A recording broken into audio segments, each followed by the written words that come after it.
নজর রাখবো পরবর্তী সংবাদে। রাস পূর্ণিমা উপলক্ষে তীর্থমুখের বিশেষ মেলা, ব্রহ্মকুণ্ডের বিশেষ মেলা। ব্রহ্মকুণ্ডের মেলার উদ্বোধন করা হলো 3 দিন ব্যাপী। আজ সন্ধ্যে 6টায় মেলার উদ্বোধন করা হয়। উপস্থিত ছিলেন মুখ্যমন্ত্রী, কিন্তু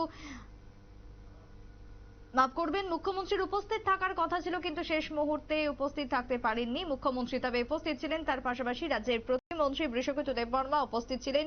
পশ্চিম জেলার সভাপতি বলাই গোস্বামী, মন্ত্রী বৃষকেতুর পাশাপাশি থেকে অন্যান্য আধিকারিকরা ছিলেন উপস্থিত। তবে রাস পূর্ণিমা উপলক্ষে 3 দিন ব্যাপী ব্রহ্মকুণ্ডের এই মেলার উদ্বোধন করা হলো আজকে। কি বক্তব্য উঠে এসেছে সংশ্লিষ্টের, শুনুন।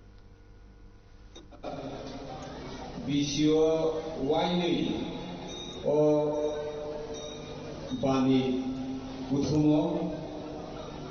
বাণীগ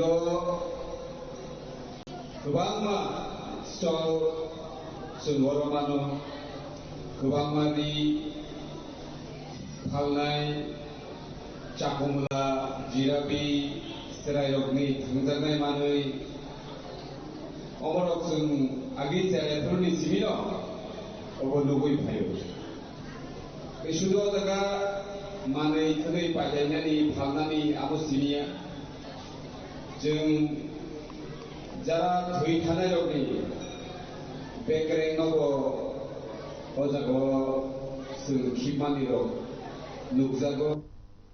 মন্ত্রী প্রতিমন্ত্রী বৃষকেতু দেববর্মার বক্তব্য আপনারা শুনলেন। ব্রহ্মকুণ্ডের মেলাকে সর্বাঙ্গীনভাবে সুন্দর করে তুলতে সমস্ত রকমের প্রস্তুতি প্রায় ছিল তুঙ্গে। সব মিলিয়ে মেলাকে কেন্দ্র করে ব্যাপক আয়োজন, ব্যাপক উৎসাহ স্থানীয়দের মধ্যে পরিলক্ষিত। ছোট্ট বিরতির পর ফিরবো, সঙ্গে থাকুন।